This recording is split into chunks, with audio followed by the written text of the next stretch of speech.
There are moments that happen in silence, no words exchanged, no glances held too long, and yet something shifts in the air. A woman enters a space, and without trying, without performing, she becomes the center of gravity. Men pause mid-sentence. Conversations lose their momentum. Eyes follow her movement, not because she demands attention, but because something deeper is stirring. She hasn't smiled at anyone in particular. She hasn't said anything clever or charming. But there's something about her presence that makes every other interaction feel hollow by comparison. This isn't about beauty. It isn't about charm.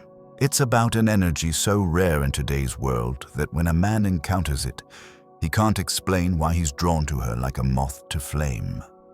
He only knows that being near her feels like coming home to a part of himself he never knew existed. What you're about to discover isn't manipulation. It isn't a strategy. It's Carl Jung's profound understanding of the feminine energy that awakens something primal in the male psyche. An energy that makes love inevitable, not through force, but through truth. Imagine this scene. A woman walks into a space, and the atmosphere shifts, not because she's the most beautiful woman there, not because she's performing or demanding attention, but because she carries something that most people have forgotten how to recognize. Jung called it presence. Not the kind of presence that comes from trying to be present, but the kind that emerges when you stop trying to be anything other than who you are. In our world of endless performance, where every smile is calculated and every word is measured, authentic presence has become the rarest frequency. We've grown so used to people wearing masks that when someone shows up without one, it's almost shocking. Think about it. How many people do you know who are truly present, who aren't scanning the room for someone better to talk to, who aren't mentally rehearsing their next impressive comment, who aren't subtly performing a version of themselves they think others want to see? Jung understood that most of human interaction happens not through words, but through what he called the unconscious, that invisible layer where souls communicate before minds ever get involved. When a woman lives in authentic presence, she's not just occupying space. She's creating a field of energy that touches something forgotten in everyone around her. The man who encounters this presence doesn't think she's attractive. He feels something in me is waking up, and he can't explain why. Because the connection isn't happening in his rational mind. It's happening in the depths of his unconscious, where Jung believed our truest selves reside. This is why some women, regardless of conventional beauty, are never forgotten. They don't leave impressions in memory. They leave tremors in the soul. And that tremor is the beginning of something Jung called the anima awakening. But what exactly is this awakening? And why does it happen with some women and not others? Jung discovered that within every man's unconscious lies what he called the anima, the feminine aspect of his psyche. This isn't about gender roles. It isn't about behavior or social expectation. It's about the emotional, intuitive, creative parts of himself that society often teaches him to suppress. From boyhood, most men learn to cut off their softer sides. They're taught that vulnerability is weakness, that emotion is dangerous, that intuition can't be trusted. So they bury these parts of themselves so deeply they forget they ever existed, until they meet her. When a man encounters a woman who lives in authentic feminine energy, not the performed version but the real thing, something extraordinary happens. Her presence doesn't just attract him, it activates the buried feminine within his own soul. She becomes a mirror, reflecting parts of himself he's never allowed to see. Jung wrote, "The anima is the archetype of life itself. And when a woman embodies this life force, naturally without pretense, she doesn't just catch a man's attention. She awakens his capacity for deeper feeling, for beauty, for connection to something larger than himself. This is why men often say things like, I don't know what it is about her, but I can't stop thinking about her. It's not that she's perfect. It's that she's stirring something in him that feels like coming alive for the first time. Have you ever felt this? That pull towards someone that goes beyond attraction, beyond logic. That sense that being near them makes you feel more like yourself than you've ever felt before. That's the anima awakening. And it only happens when a woman has stopped trying to be what she thinks men want and started being what she actually is. But here's where it gets deeper. Because authentic feminine energy isn't just about being soft or gentle. It's about being whole. And wholeness, Jung discovered, includes something most people are terrified to face. Society has taught women to be half people, to show only the pretty parts, the agreeable parts, the parts that make others feel comfortable.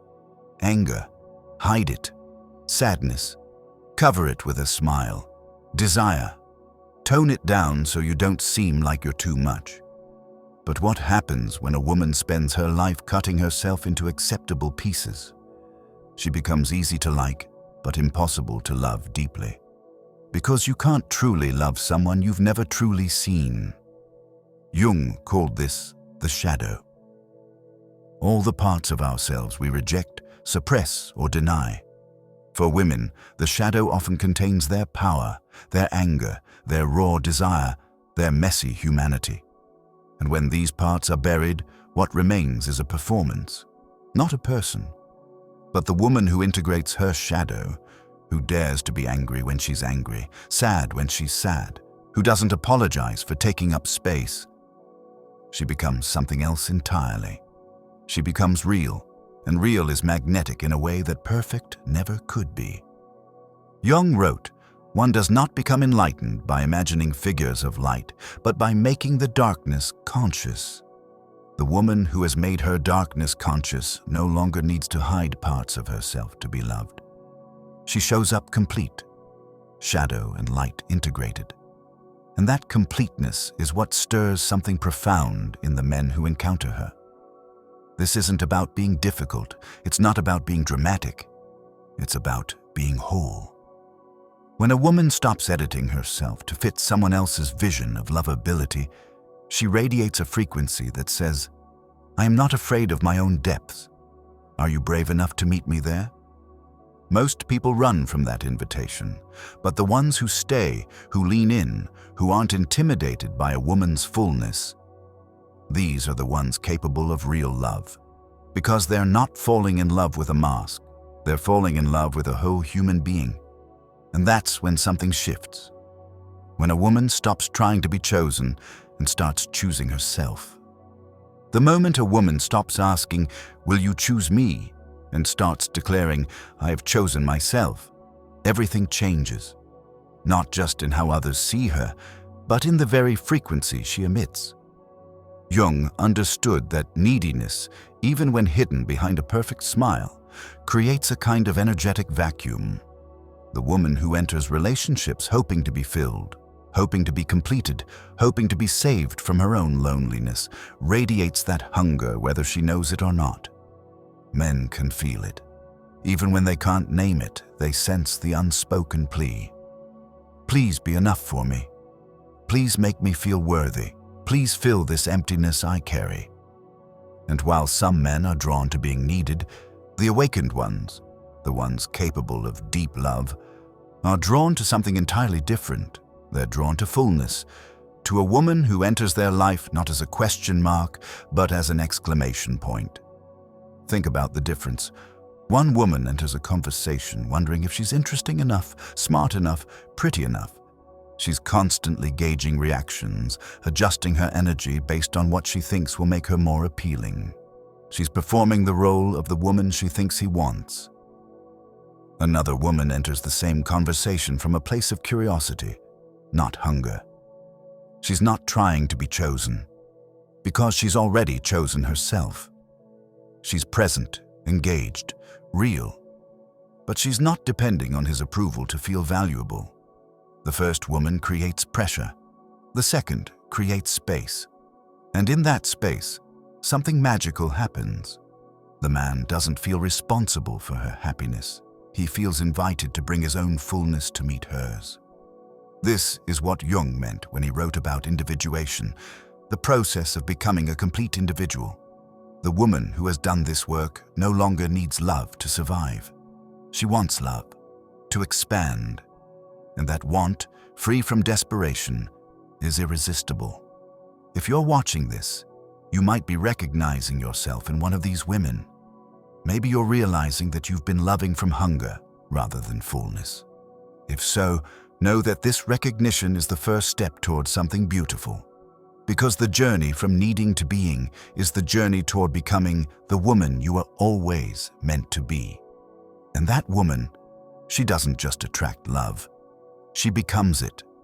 If this is resonating with you so far, if you're ready to dive deeper into Jung's teachings about feminine awakening and authentic power, consider subscribing to the channel. We explore these profound truths about love, psychology, and becoming your true self. Now, let's get back to the video. When a woman has walked through her shadow, integrated her wholeness, and chosen herself first, she undergoes what Jung called individuation. She becomes not who others want her to be, but who she truly is. And in that becoming, she develops something that can't be taught, bought, or faked: natural authority. This isn't the authority that comes from position or power. It's the kind that flows from being so aligned with your truth that you no longer need anyone else's permission to exist fully. Jung wrote, "The privilege of a lifetime is to become who you truly are." The woman who has claimed this privilege walks through the world differently. She doesn't demand respect, she naturally commands it. When she enters a room, she doesn't scan for approval. When she speaks, she doesn't apologize for her thoughts. When she loves, she doesn't bargain or beg. She simply is, and that isness is so rare, so authentic, that it stops people in their tracks. This is the woman who makes men fall in love without trying. Not because she's perfect, but because she's real. Not because she needs them, but because she's complete enough to truly see them. But here's the beautiful paradox. The more she becomes herself, the less she needs anyone else to validate that self. The more complete she becomes, the more she attracts people who are drawn to completeness, not neediness. She doesn't love to be loved. She loves because that's who she is. And that kind of love, love that comes from overflow rather than emptiness, is the kind that transforms everything it touches. Jung believed that when two individuated people meet, when two whole people choose each other, something sacred happens. Not the desperate clinging of two halves trying to make a whole, but the conscious choice of two complete beings who want to grow together. This is why the work always begins with you, not with learning how to attract the right person, but with becoming the right person, not with strategies for being chosen, but with the courage to choose yourself so completely that your very existence becomes an invitation for others to do the same. Everything we've explored comes down to this. The feminine energy that makes men fall in love isn't something you perform. It's something you become. It's not a role you play, it's a truth you embody. Jung spent his life understanding that we are not meant to be perfect. We are meant to be whole. And when a woman embraces that wholeness, shadow and light, strength and vulnerability, independence and connection, she becomes something that can't be replicated or replaced. She becomes herself. And herself, it turns out, is exactly what the world has been waiting for. The men who are meant for you will recognize this frequency. They won't just be attracted to you, they'll be awakened by you. Because you're not just offering yourself as you are, you're inviting them to become who they truly are too. This isn't about manipulation. It's not about strategy. It's about the most radical act possible in a world of pretense, showing up as exactly who you are. Jung wrote, "Your vision will become clear only when you can look into your own heart. Who looks outside dreams, who looks inside awakens."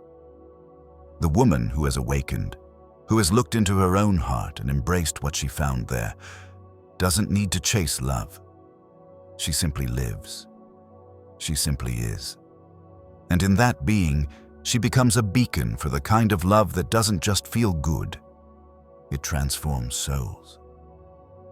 If you're ready to begin this journey, if you're ready to stop performing and start being, if you're ready to discover the power of your own authentic feminine energy, then you're ready to become the woman you were always meant to be.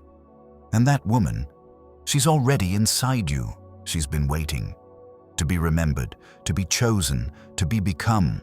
And when you do, everything changes. Not just for you, but for everyone lucky enough to encounter the truth of who you really are.